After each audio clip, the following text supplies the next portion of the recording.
Hi guys, just want to say a big thank you really to the community as a whole.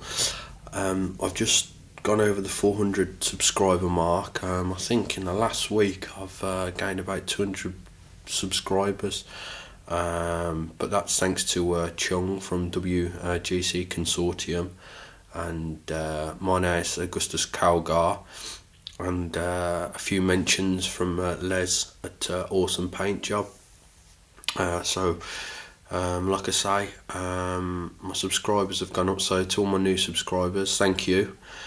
And in this video, I'm just gonna ramble, to be honest, about what I've done with this project, which I've just finished. Over the last 3 or 4 months, I've been painting mainly Terminators, with the odd vehicle thrown in.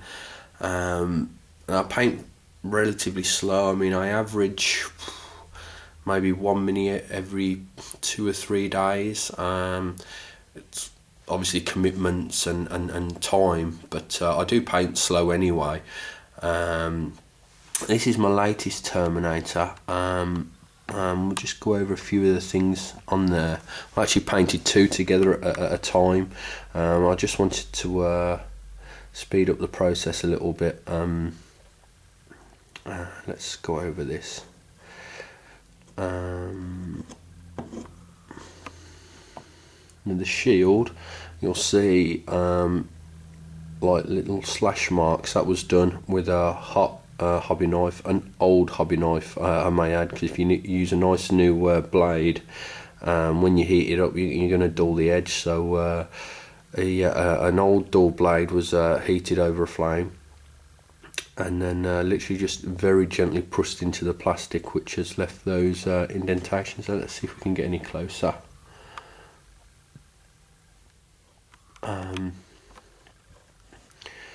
I've had a few messages as well regarding the Games Workshop paints and that sort of thing. Now, I didn't want to directly bash Games Workshop paints. I didn't say they're poor paints, because they're not. They're good paints. I just basically trying to give people the knowledge that I've found helpful. I think I did a comparison where 10 Games Workshop paints costed £22.50, and you got 130 mils worth of paints. The equivalent Vallejo game colour range costs £14.40 for 10 paints, and you got 170 mil. And for me, the quality of the paint is pretty much the same, but I much prefer the dropper bottles there. So for me personally, I see it as a no-brainer. But like other people have mentioned in the messages down below, and they're rightly so. We all have our own opinions. I mean, some people just swear by the pot still. They don't want to have the hassle of using a palette. They want, they don't want to thin the paints. They just want to slap them straight on the mini, and that's fine. So yeah, I don't work for Vallejo, and I certainly don't get freebies sent in the post. So I'm not saying it because I want to endorse a product. I'm saying it because for me, it's cheaper, and I find it works out better than the GWs. But again, each to their own. And yeah, let's go back onto this miniature. The handle here, the light's not picking it up too well, but I actually started off with a squid pink base. I'm not sure if you can get that in the GW range anymore. I couldn't say, but yes, it's a squid pink. And then I literally went over the squid pink with Vallejo inks range red, and it's equivalent to the old GW inks that they used to do the ink washes. It leaves like a gloss, and then I went over that with a bowl red, and it's a very, very vibrant red. It looks really cool actually. Anything else? Yeah, I also didn't know whether I mentioned before, but I don't know all of the model air range, but their metallics, although I personally think they turn out much better than the other ranges out there from Vallejo and Games Workshop, and but the actual surface of the paint, if you keep touching it without glossing it, you'll actually take that lovely reflective properties away. It'll dull it back down. So if you are going to use them, you definitely need to seal them. I've used gloss varnish here, but I thinned it down a bit, because if you put the gloss varnish on too neat, it'll give it too much of a wet look, and it'll spoil the actual effect that you want to go for. Well, I've been twisting him for 5 minutes now. You must be bored, right? Next one. I'll finish this guy as well. I have to add that these are all magnetised as well. I'm always cost conscious, and living in the UK, you'll probably know that these Terminators here cost nearly £30, and you only get options to either have 5 Thunderhammers or 5 lightning claw Terminators.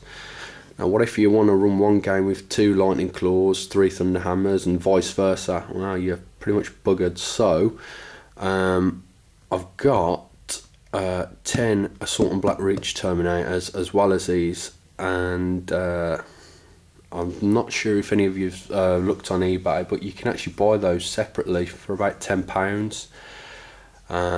So it's literally a third of the cost, and you've then also got options for the Stormbolter and Power Fist.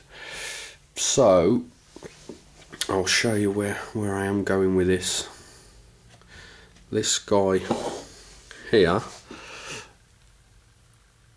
is from the Assault and Black Reach. I didn't like the original pose that he had. He was too straight on, and I preferred a much more dynamic pose.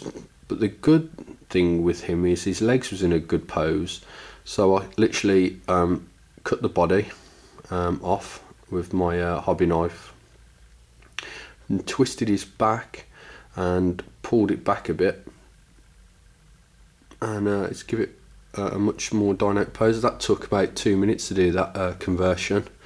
No real effort involved, so sometimes the smallest conversion can actually make a miniature look better. So I would advise people to experiment with their minis as well.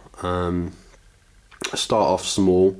I mean, I'm not saying get the green stuff out and go mad like Van Hammer. I mean, that's going to take a little while to get up to that sort of level of skill, but you know, a simple conversion can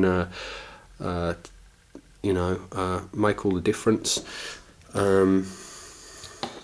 I converted the other Assault on Black Reach miniatures here as well, because the problem with the Assault on Black Reach Terminators is the poses are very generic. They all look the same. So this guy, I literally hacked his leg off there and swung it back. I don't think I did much else with him really. I might have actually cut his body off and swung it to the side a little. And we'll see another one here.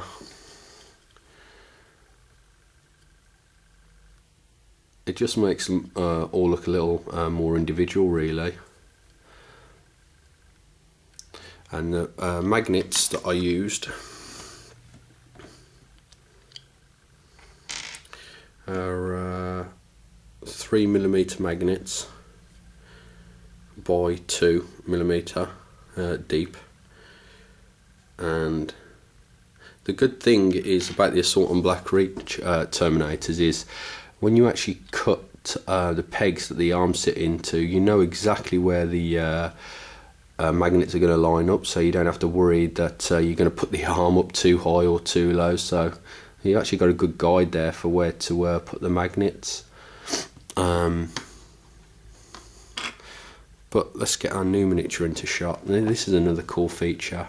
I think I uploaded a video with this a long time ago, so some of my newer subscribers wouldn't have seen it. Plus, I didn't have good lighting before. So let's take this off here.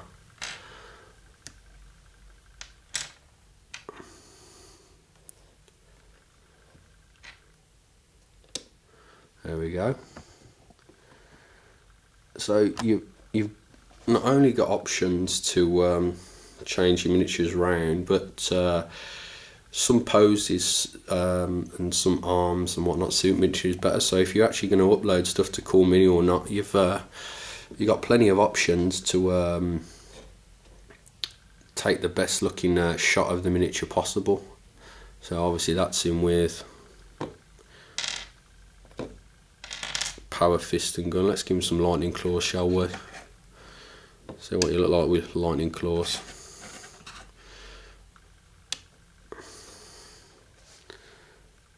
There we go. Actually looks quite cool. So yeah, Project Terminator finished. I'm going to cut it now, guys, and I'm going to come back with a table shot of all 15. Because I think if I twirled all 15 of them, you'd all be pretty bored. Okay, so I'll cut it back and I'll be back in a minute, guys.